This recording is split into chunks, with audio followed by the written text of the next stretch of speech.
Tem uma coisa boa de estar aqui em cima, tirar a máscara. Não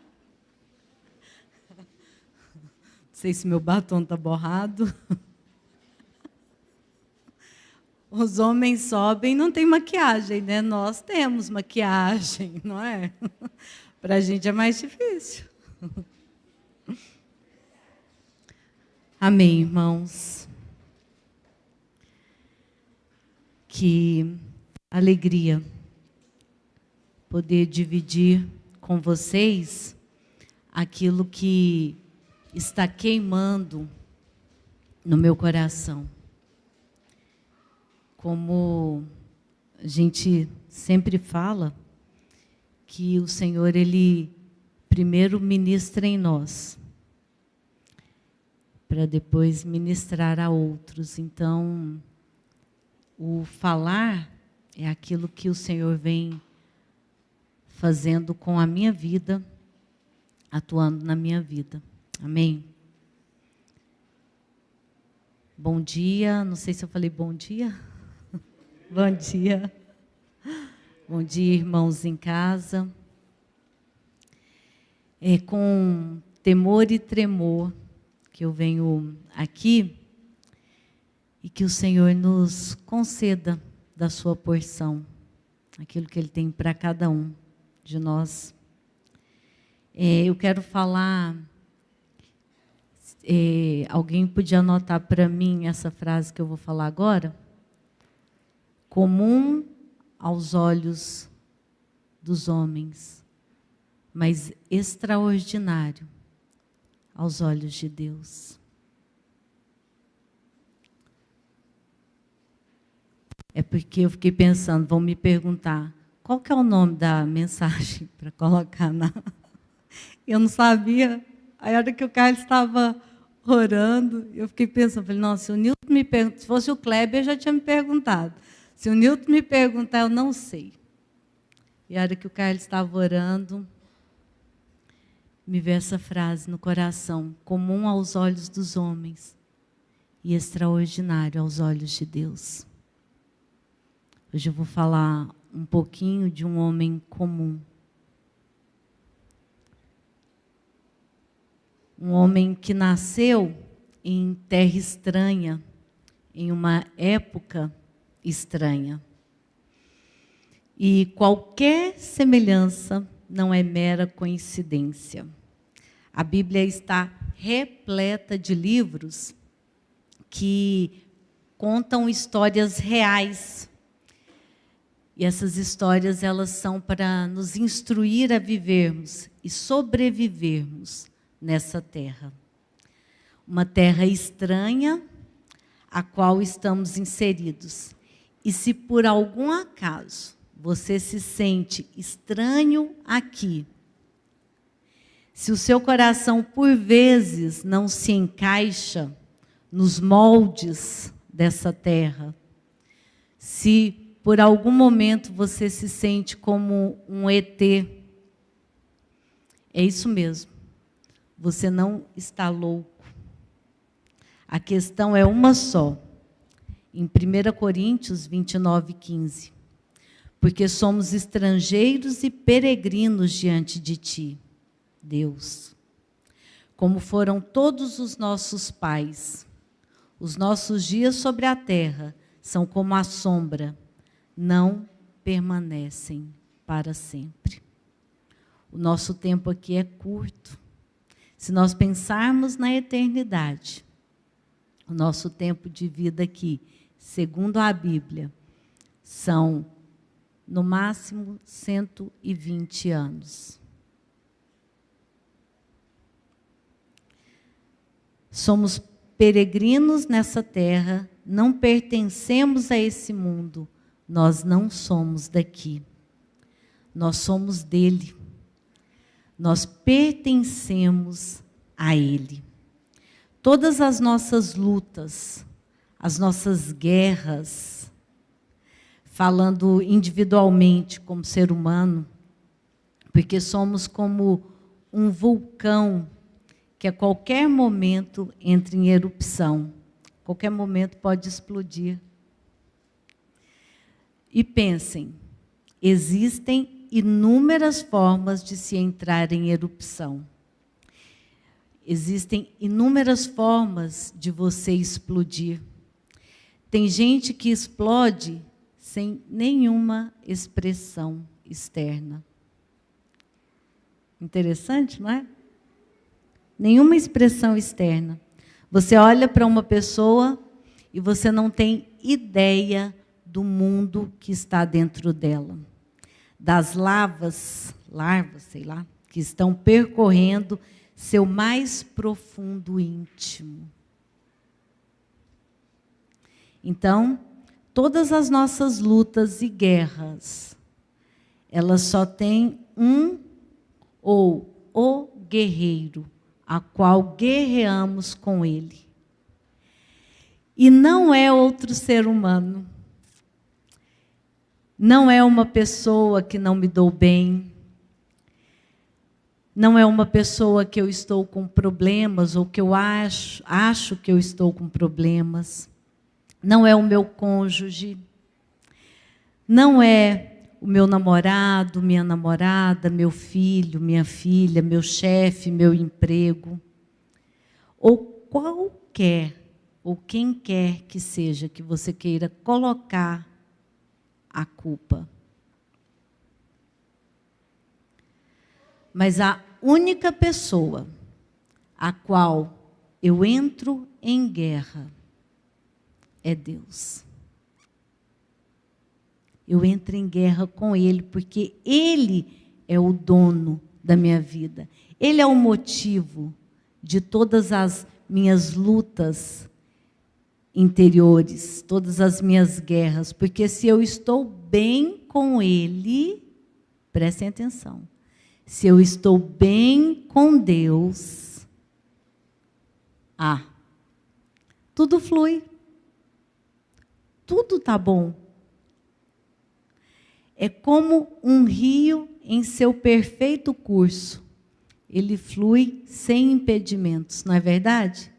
Quando eu estou bem com o Senhor, nada que seja externo me toca. E se me toca, não me tira do prumo. Então, nós não ficamos maus por causa do ser humano. Nós ficamos maus porque existe um vazio dentro de nós que tem o tamanho, a forma e o nome de Deus. Vamos voltar aqui no nosso homem comum, Moisés. Vamos peregrinar um pouquinho sobre a história do seu nascimento. Abram comigo em Êxodo 1.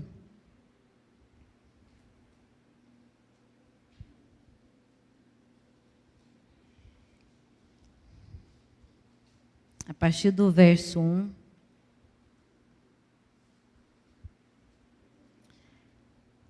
Estes são os nomes dos israelitas que entraram no Egito com Jacó, cada um com sua família: Ruben, Simeão, Levi e Judá, Issacar, Zebulon e Benjamim, Dan, Naftali, Gade e Azer. Todos os descendentes de Jacó eram 70. José, porém, já estava no Egito. José morreu e também todos os seus irmãos e toda aquela geração. E os israelitas se reproduziram e aumentaram muito, multiplicaram-se, tornaram-se muito fortes e encheram aquela terra. Então um novo rei, que não havia conhecido José, levantou-se sobre o Egito e disse ao seu povo: o povo de Israel é mais numeroso e mais forte do que nós. Vamos agir com astúcia, para que não se multiplique e aconteça que, em caso de guerra, una-se aos nossos inimigos, lute contra nós e vá embora desta terra.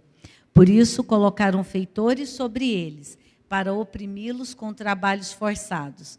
Assim, os israelitas construíram para o faraó as cidades armazéns de Pitom e Ramessés. Todavia, quanto mais os egípcios oprimiam o povo de Israel, mais este se multiplicava e se espalhava, de maneira que os egípcios ficaram com muito medo dos israelitas. Por isso, os egípcios escravizavam os israelitas com mais rigor, e assim lhes amarguravam a vida com serviços pesados, com barro e com tijolos, e com todo tipo de trabalho no campo, enfim, com todo serviço que eram forçados a fazer. O rei do Egito falou às parteiras das hebreias, das quais uma se chamava Sifrá e a outra Puá. Quando ajudardes as hebreias no parto, e as virdes sobre os assentos, se for menino, matai-o, mas se for menina, poderá viver. As parteiras, porém, temeram a Deus e não fizeram como o rei do Egito lhe havia ordenado, mas deixaram os meninos com vida. Então o rei do Egito mandou chamá-las e as interrogou: por que fizestes isso, deixando com vida os meninos? As parteiras responderam ao faraó: as mulheres hebreias não são como as egípcias, elas são fortes. Antes que a parteira chegue, já deram à luz. Por isso Deus foi bom para com as parteiras, e o povo aumentou e se fortaleceu muito. Como as parteiras temeram a Deus, ele permitiu que tivessem suas próprias famílias. Então o faraó ordenou a todo o seu povo: lançai no rio todos os meninos que nasceram, mas deixai viver todas as meninas.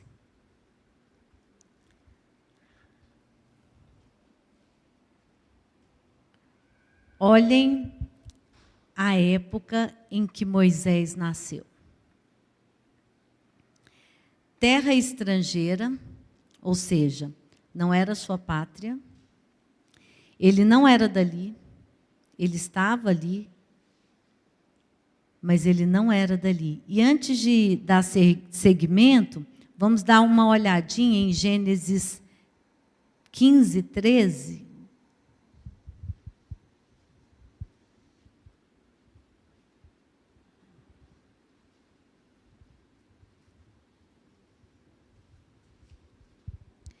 Então o Senhor disse a Abrão: sabe com certeza que a tua descendência será peregrina em terra alheia, será reduzida à escravidão e oprimida por 400 anos. Me fala se não é para se apaixonar por Deus. Sabe qual é um dos seus atributos? Fidelidade. Nós somos serizinhos que juram que são serizãos. As palavras são minhas, tá? Então somos pequenos seres achando que somos grandes seres, totalmente infiéis. Somos adúlteros para com o nosso noivo e juramos que somos santos. E ninguém foge disso. Porque se você tivesse alcançado a perfeição, você já estaria morto.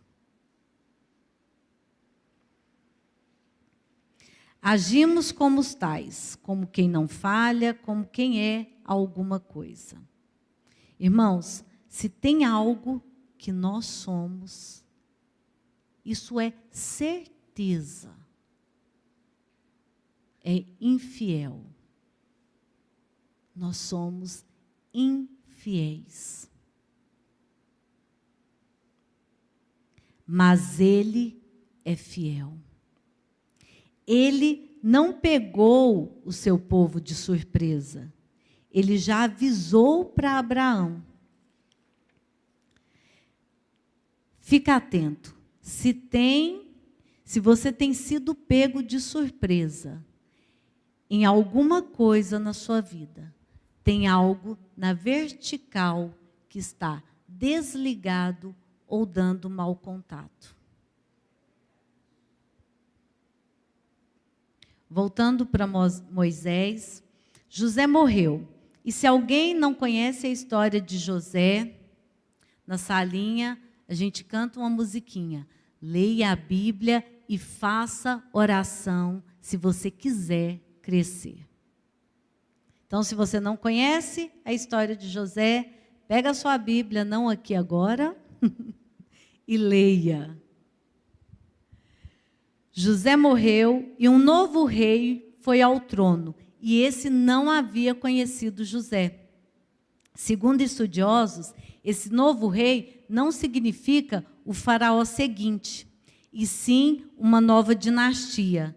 Mas aí a gente pensa, que faraó seria tão ignorante e a ponto de não saber sobre José e sua família, de tentar destruir o povo dos filhos de Israel? Segundo esses estudiosos, houveram dinastias levantadas no Egito que simpatizavam com os hebreus, mas a 18ª era puramente egípcia, e seus governantes expulsaram, na época, os estrangeiros da terra do Egito. E possivelmente foi aí que começou a perseguição ao povo de Israel. Mas, um adendo, nós sabemos que essa perseguição, que ela está cada vez menos sutil, mais visível, é Satanás perseguindo a noiva do Senhor.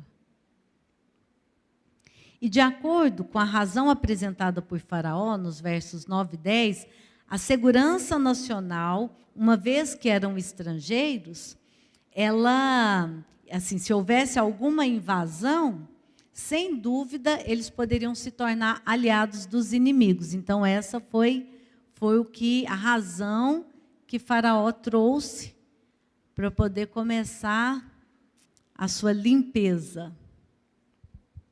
Então, como destruir um povo? Como minguá-lo? Como tirar as suas forças? Tocando na sua descendência. Vejam que Satanás não brinca em serviço. Ele não dorme, ele não descansa. O deleite dele não é voltar-se para si mesmo. Já viu? Que quando a gente quer descansar, a gente quer ficar envolvido em nós mesmos? Aliás, não sei você, estou falando de mim. Lembra que eu falei que é Deus, que Deus está falando sobre a minha pessoa. A gente quer descansar. Você quer ficar de boa. Eu, assim, tenho sonhado com o dia que o Carlos vai viajar com os nossos filhos e vai me deixar sozinha lá em casa pelo menos 2 dias para eu não ter que ouvir mamãe e amor. Eu ficar quietinha, comer a hora que eu quiser, ficar deitada e assistir televisão o tanto que eu quiser sem o Carlos me olhando. Ficar à vontade. Então, Satanás, ele não tem esse problema. A questão de Satanás, o trabalho árduo de Satanás, incansável, dia e noite, é nos destruir. É destruir o povo de Deus. E ele começou no Éden. Conversando com quem?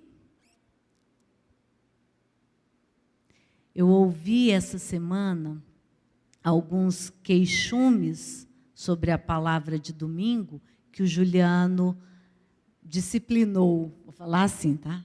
Não bateu. Disciplinou as mulheres.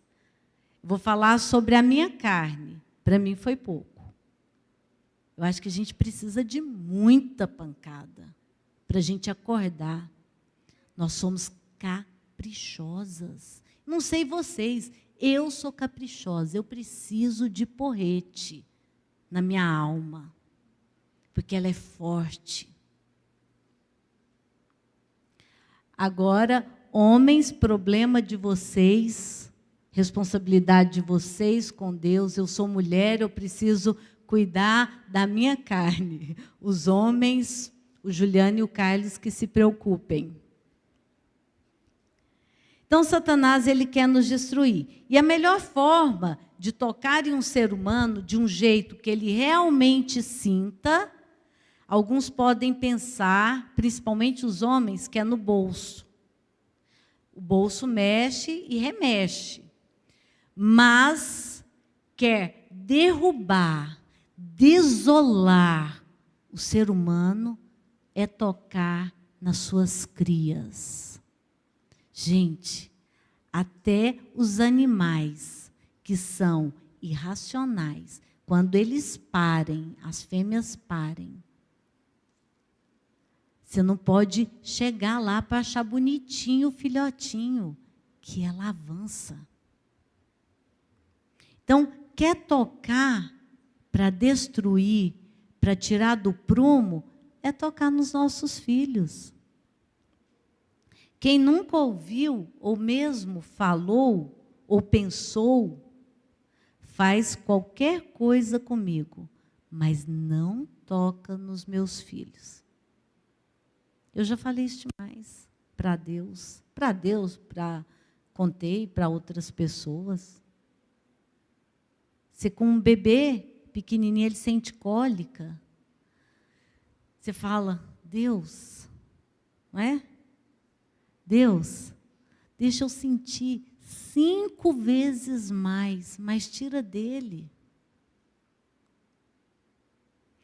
Antes de ter filho, uma amiga minha, ela, muitos anos atrás, ela não está no nosso meio mais, ela falou assim para mim, Milene, quando você tem filho, você come até cocô, se for necessário. E eu pensei, credo. Credo não, é verdade. Você faz qualquer coisa. Você faz qualquer coisa. Dói. Dói. Então, o rei do Egito chama as parteiras das hebreias, Sifrá e Puá, e as manda matar quem? Os meninos. Olhem só.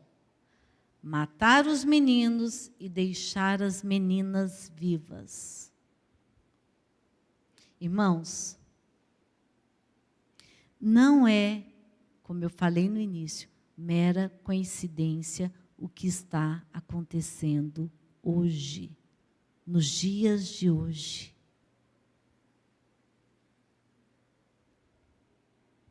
Nessa época de Moisés, como é nessa nossa época, destruir os homens.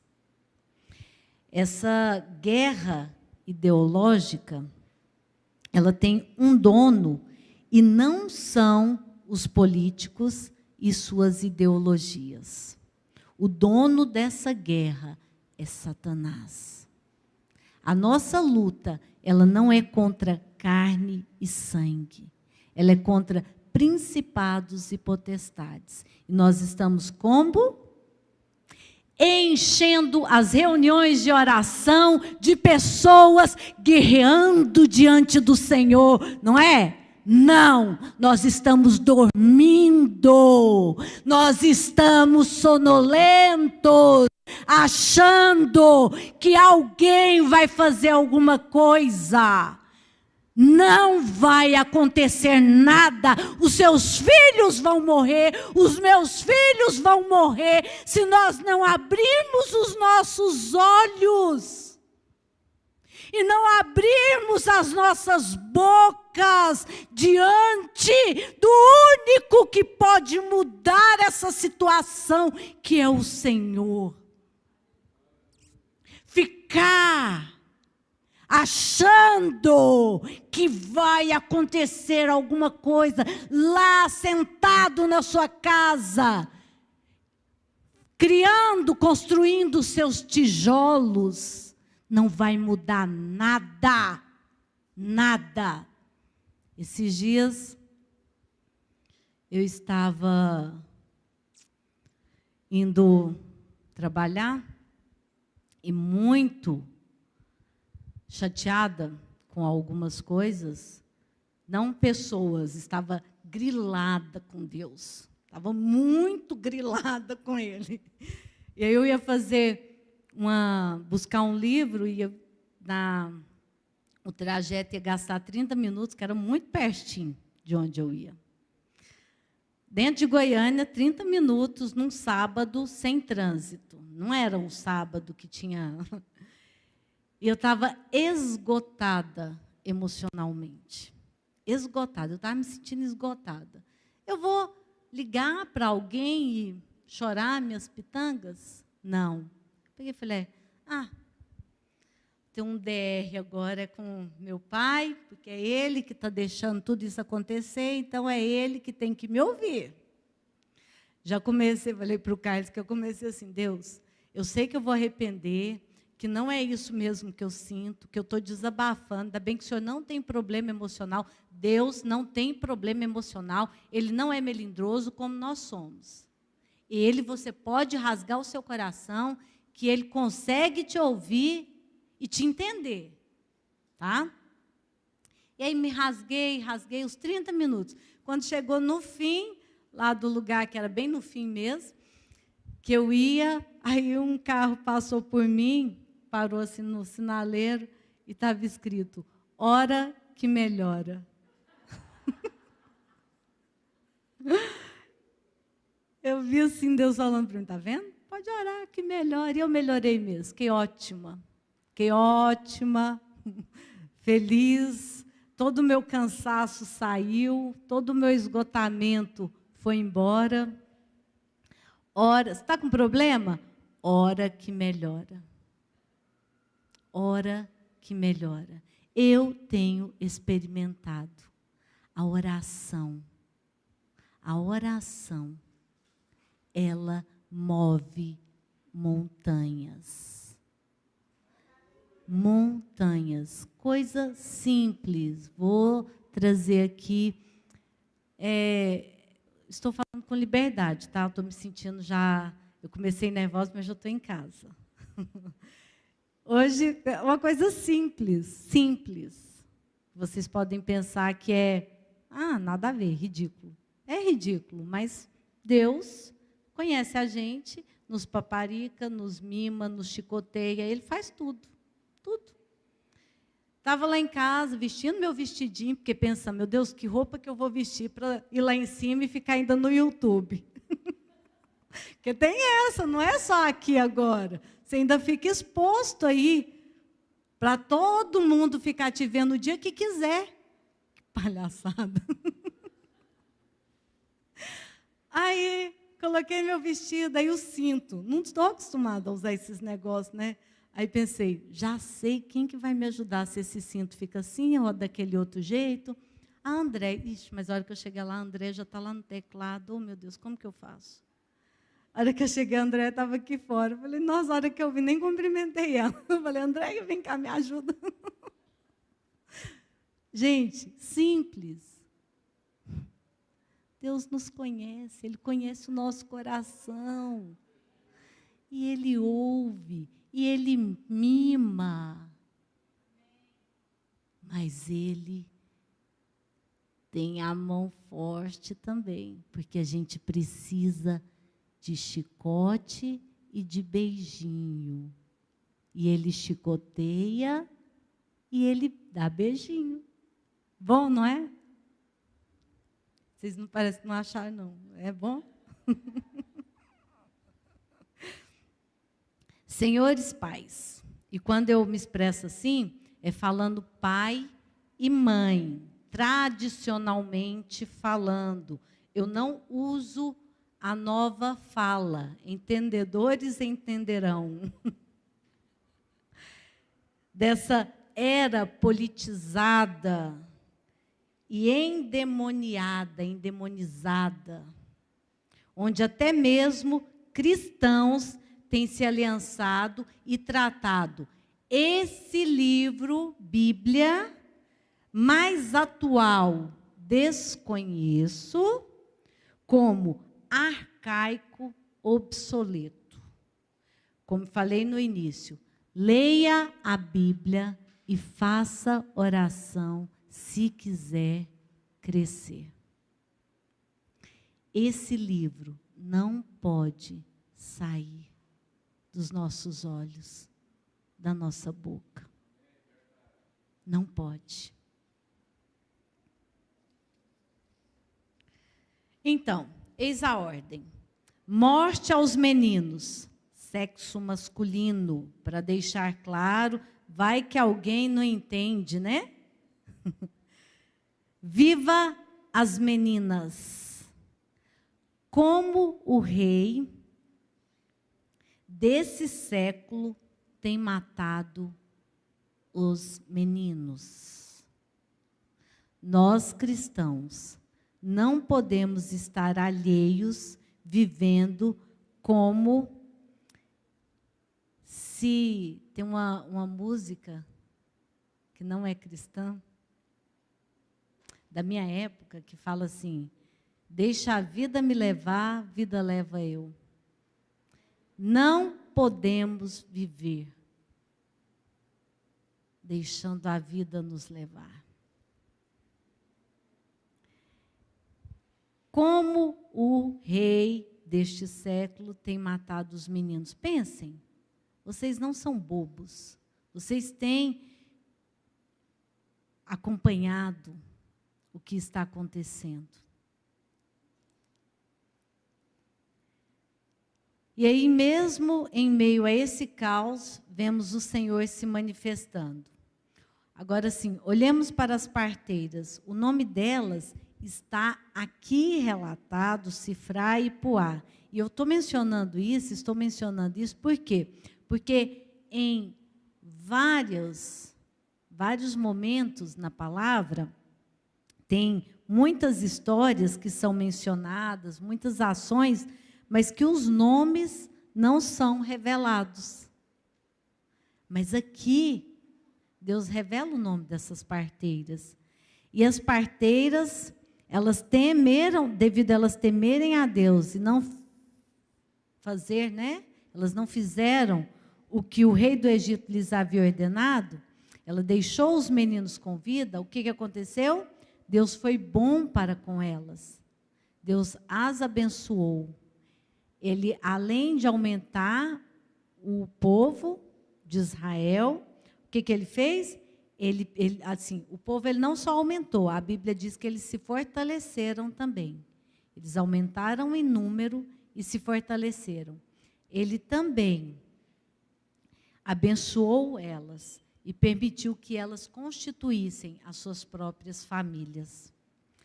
Então, vendo o rei que a sua ordem não tinha sido obedecida, ele manda matar os meninos já nascidos, mas permite que as meninas continuem vivas. Pensem a loucura dessa situação. E é no meio desse caos que Moisés nasce. Sua mãe, olha a situação hilária. A mãe esconde a criança por 3 meses, depois coloca a criança no cesto, coloca lá na margem do rio, a irmã dele acompanha, e quem acha o menino? A filha do faraó. Gente, Deus é... Não sei se vocês conseguem se aperceber da soberania de Deus. Ele é estrategista. E parece que tem um salmo na Bíblia que fala que os homens estão se driblando, digladiando entre si ali, e Deus ri. Lembra? Deus ri. Imagina, eu acho que Deus olha, como ele sabe que tudo que vai acontecer, né? Vê aquela Faraó ali naquela luta toda, matando, trazendo brasas sobre a vida dele. E Deus devia estar olhando ali e pensando, e rindo, né? Você está fazendo tudo isso, mas eu vou colocar o cara dentro do seu palácio. lá dentro que ele vai ficar. Ele vai ser educado, ter a melhor educação possível. Educação, alimentação, criação, tudo.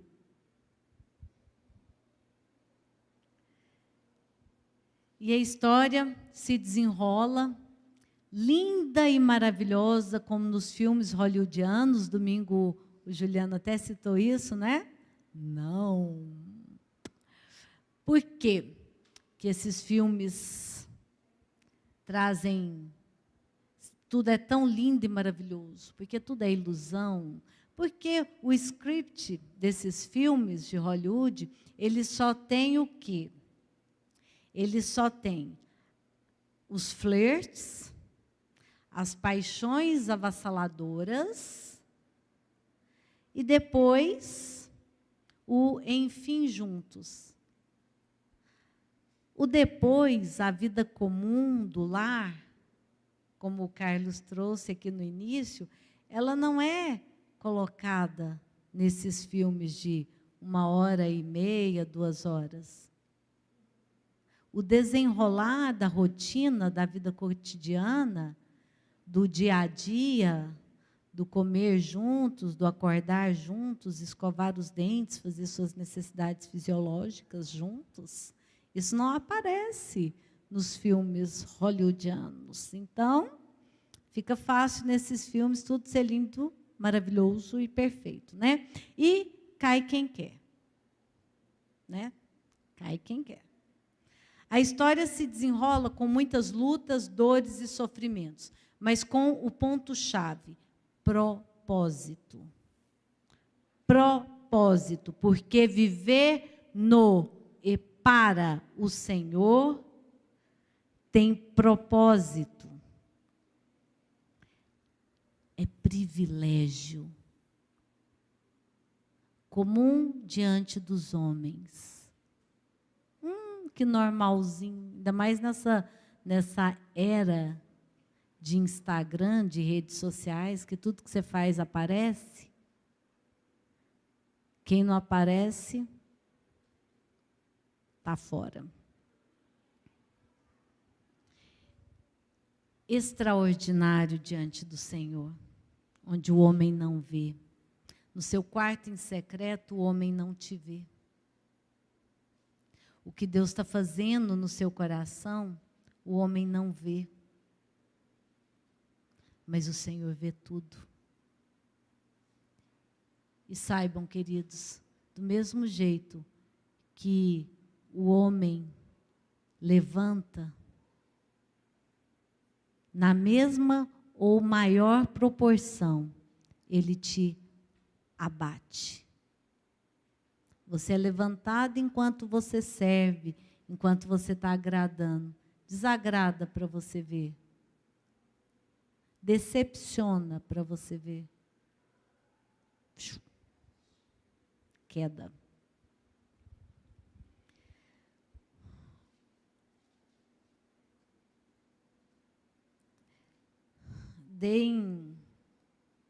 Além de Moisés ser criado dentro do palácio, ainda tem algo mais precioso. Quem criou ele foi a mãe dele. Porque a hora que a filha do faraó encontrou Moisés no cesto, a menininha já apareceu. Opa! Já estava lá. Você precisa de ajuda? Precisa de alguém para te ajudar a criar essa criança? Eu conheço uma pessoa. Olha as estratégias.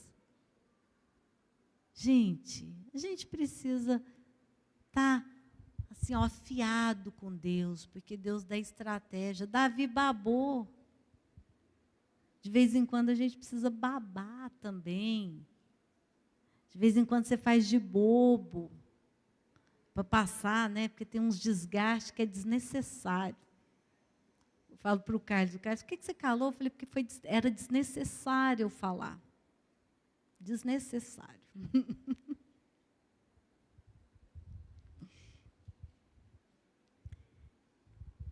O nome de Deus nessa situação da história do nascimento de Moisés é fiel.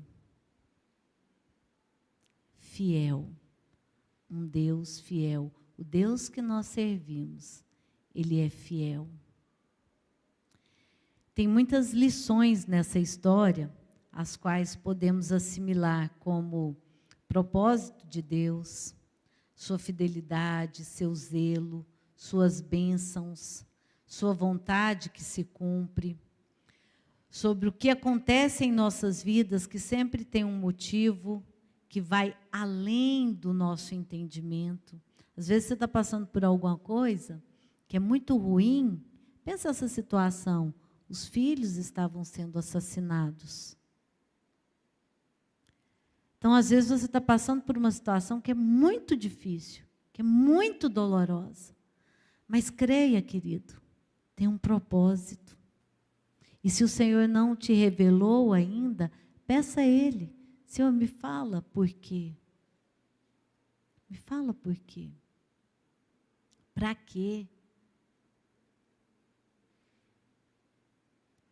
E as dores nos fazem crescer. É ruim sim, sofrer, é ruim sentir dor, mas as dores nos fazem crescer. Tem um ditado, eu gosto muito de ditado, tá, gente? Eu amo a Bíblia, eu gosto de ditado, que fala assim, que a necessidade faz o sapo pular. Sem necessidade, o sapo fica ali parado. A necessidade nos faz sair do lugar. Eu preciso sair do lugar, eu sou acomodada. Eu sou tão acomodada que eu sigo sempre o mesmo caminho para ir para o serviço. Se tiver que mudar, eu já começo a infartar. Sou igual formiga, que segue aquele treinho. O Carlos gosta de fazer, ele é mais movimentado. E aí, quando ele começa, aí eu já começo. Eu tenho que ficar quietinha, mas aí eu fico assim, me movimentando dentro de mim, que vai me dando agonia. Ou tanto que eu sou acomodada. Então, mas eu quero só que fique firme em nosso coração sobre a próxima geração. Os nossos filhos, as nossas crianças, os nossos jovens. Eu olho para esses meninos sentados, esses dias eu vim aqui buscar o Asaf na reunião de jovens, achei tão precioso. Eu cheguei, já tinha acabado a reunião, eles estavam brincando, mas mesmo brincando, a presença do Senhor era forte aqui dentro. Eu entrei e senti aquela alegria, havia uma alegria aqui dentro. Que o Senhor abençoe vocês que têm colocado a mão nesse trabalho, porque não é fácil. Eu não sei vocês, eu fico todo sábado aquela preguiça de ter que vir trazer e depois ter que vir buscar, porque o horário que termina eu já devia estar dormindo.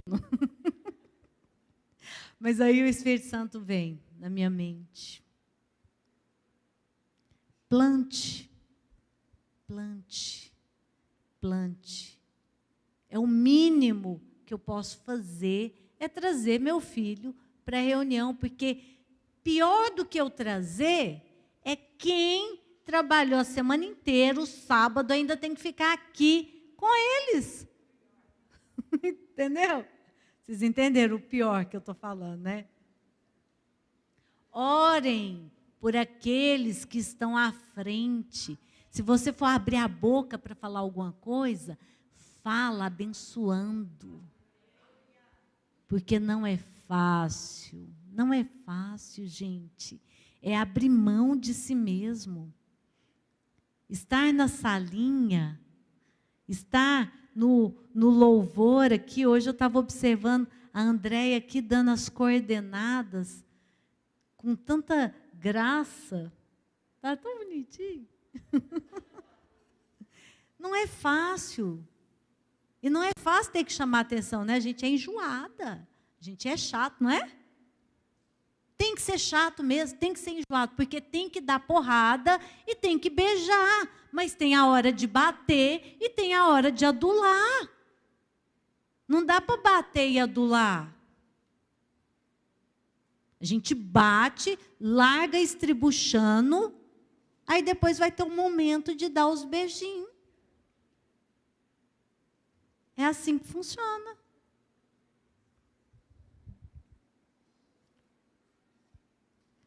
Essa geração, ela está debaixo da minha e da sua responsabilidade. O que eu posso fazer? Tem algo que você pode fazer lá da sua casa, sem ter que nem levantar o bumbum da cama ou do sofá. Orar. Orar. Se você não vê, se o Senhor não te direcionou em outra coisa sobre essa geração, ore por ela. Ora por aqueles que o Senhor tem levantado para direcioná-los, para lançá-los. E traga o seu filho. O Carlos iniciou aqui a reunião falando sobre aqueles testemunhos. Hoje, nesse tempo, tem momentos que a gente ouve de pais adultos, de filhos mais adultos, fala assim: onde foi que eu errei? Não sei onde foi que eu errei. Eu tenho orado ao Senhor: Deus, me mostra onde eu estou errando, me mostra onde eu estou errando, me mostra onde eu estou errando, mostra para mim e para o Carlos onde a gente está errando. E não é com arrogância não, irmãos. Não é que eu quero que os meus filhos sejam melhores, de forma nenhuma. De forma nenhuma. Eu não tenho desejo que homem nenhum olhe para eles. Eu quero que Deus enxergue eles. Eu quero que eles arrebentem o coração de Deus de amor. Não quero que eles sejam glamourosos diante dos homens. Não quero. Quando eles começam as lamúrias de que não tem amigo ou de críticas que recebem, isso mesmo. Vence. Você não dá conta de lidar com uma crítica. Você vai ter muito pior quando você se tornar adulto. Muito pior. Usem as oportunidades para ensinar os filhos. Vamos usar, o Senhor nos dá oportunidades, Ele nos dá estratégias. Não defenda-o dos outros. Faça trabalhar com Ele para que Ele consiga não ser afetado por aquilo que não vem do Senhor para a vida dele. Hoje, a destruição, a morte, principalmente aos homens. Nós, mães, nós conhecemos a essência feminina. Então, não sei se vocês já viram, eu não estou generalizando, tá, irmãos, por favor. Mas a gente tem uma tendência, nós mulheres, de sermos firmes com as meninas, exigentes, e os meninos, uns bocó. Uns menininhos que vai conversar com você, com a voz. Nossa, gente, quando o Azaf começa com aquela vozinha de... Eu falo, pelo amor de Deus. Muda essa voz. Ele, mamãe.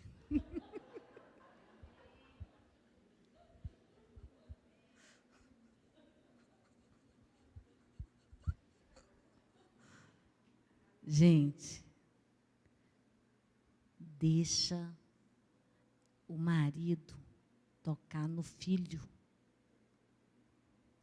Toca nos seus filhos. Não deixa a esposa vir com palavra. Que tem isso também, a gente acha até na Bíblia palavras para falar para o marido pegar mais leve. Não, espanca. Sabe o que a Bíblia fala? Você só não pode matar o seu filho. A Bíblia fala isso. Você só não pode matar o seu filho. Gente, quando eu falo espanca, seja, pelo amor de Deus, né? Ainda mais que vai para o YouTube, daqui a pouquinho eu estou...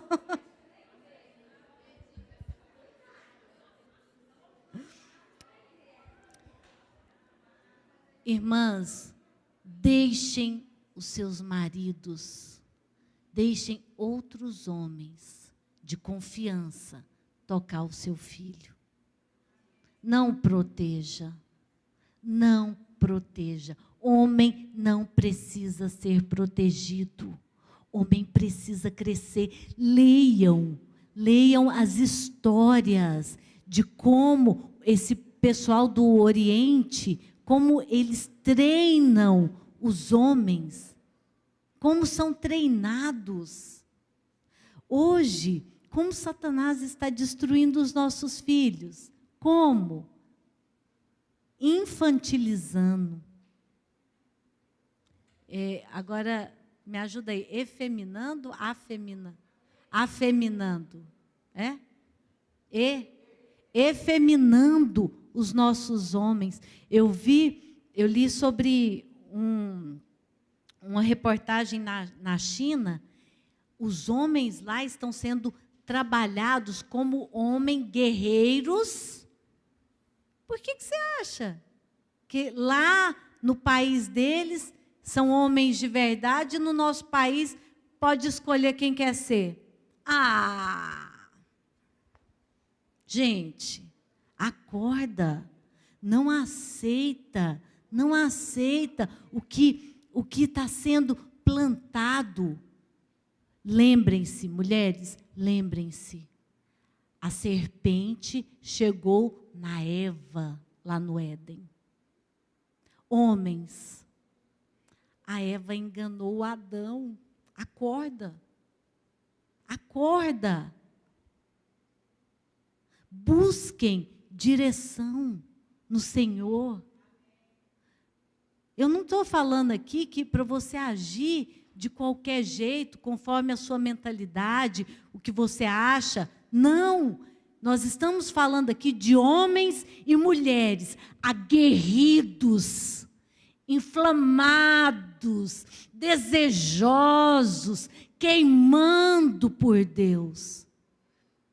E se você está bem com Deus, tudo flui. Deus dá as estratégias. Está na Bíblia. Ele deu estratégia para quem quis ouvir. Não seja como aquele povo no deserto. Vai lá, Moisés, ouve lá e depois vem falar para a gente. Não, eu quero ser o que sobe a montanha. Eu não quero ser quem fica lá no pé da montanha esperando um homem, um ser humano descer e falar para mim. Eu quero ouvir Deus. Eu quero ouvir Ele falar comigo. E quando um homem falar comigo, quando eu falo homem, eu estou falando homem e mulher, tá, gente? Tradicional. Lembra que eu sou só tradicional. Quando o ser humano, o homem vier falar comigo, é só uma confirmação do que Deus já está falando. Não é alguém que chega, eis que te digo que isso. Aí você fala assim, meu Deus do céu, o que é isso? Que eu não sei nem para onde que veio, para onde que foi, para onde que vai. Não existe isso. Você tem que ouvir Deus. Para ouvir Deus, leia a Bíblia, faça oração. Leia a Bíblia, faça oração e tenha comunhão. Não adianta. Tem que ter comunhão também. Isolamento é fracasso. Isolamento é fracasso pessoal, é fracasso familiar e é fracasso para a comunidade. Estou tão cansada, mas sabe o que é? Porque Eu fiquei morrendo de raiva do Carlos por muito tempo, quando ele ficava aqui na frente, falando, chama os irmãos, chama os irmãos. Eu ficava pensando, meu Deus do céu, domingo eu quero descansar. Sábado não pode, porque ele tem que estudar, porque ele vai pregar à noite no estudo. Aí domingo, que podia, eu quero descansar. E agora? Mas aí o Senhor falou comigo, vai trabalhar sim. E o descanso eu te dou no tempo oportuno. Gente, é muito bom servir o Senhor. É muito bom servir o Senhor. Estou terminando, tá?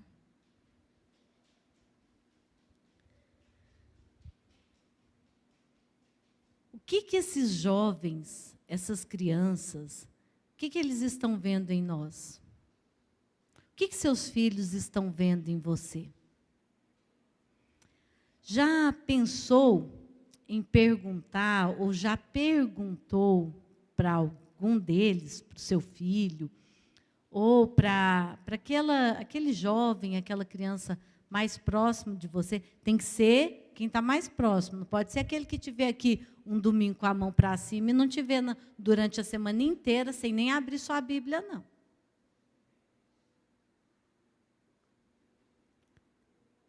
Pergunta para essa criança, como ela te vê? Não é o que você fala.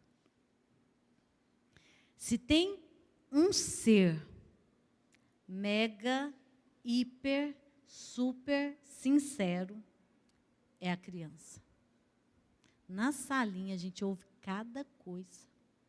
Teve um domingo que a gente estava ministrando, eu estava ministrando, a Patrícia estava me auxiliando. E aí eu perguntei para eles, falando sobre o que eles gostam neles e o que eles não gostam. Aí o Abner da Nilma virou para mim e falou assim, tia, você gosta dessas rugas que tem aí em você? E aí, a gente come o menino?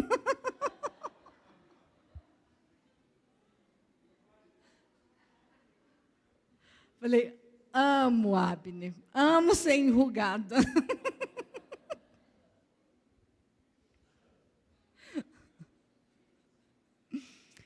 Então, se você é alguém melindroso, cheio de dedos, não pergunta. Já estou orientando, tá? Se você for melindroso, cheio de dedos, não pergunta para a criança. Eles veem a nossa alma. Eles enxergam o nosso coração. Quer saber realmente como seus filhos estão? Primeiro, peça a Deus para mostrar. Segundo, olha para a sua vida espiritual. Como a sua vida espiritual está. Os nossos filhos, eles fazem muito pouco do que falamos. Eles copiam quem nós somos. O que fazemos. É isso que eles copiam, é isso que eles olham, é isso que eles serão. É o que nós somos, não o que nós falamos. Acho que foi domingo retrasado, na salinha também, a Patrícia estava ministrando uma aula, e aí ela fez um link com os sintomas do Covid.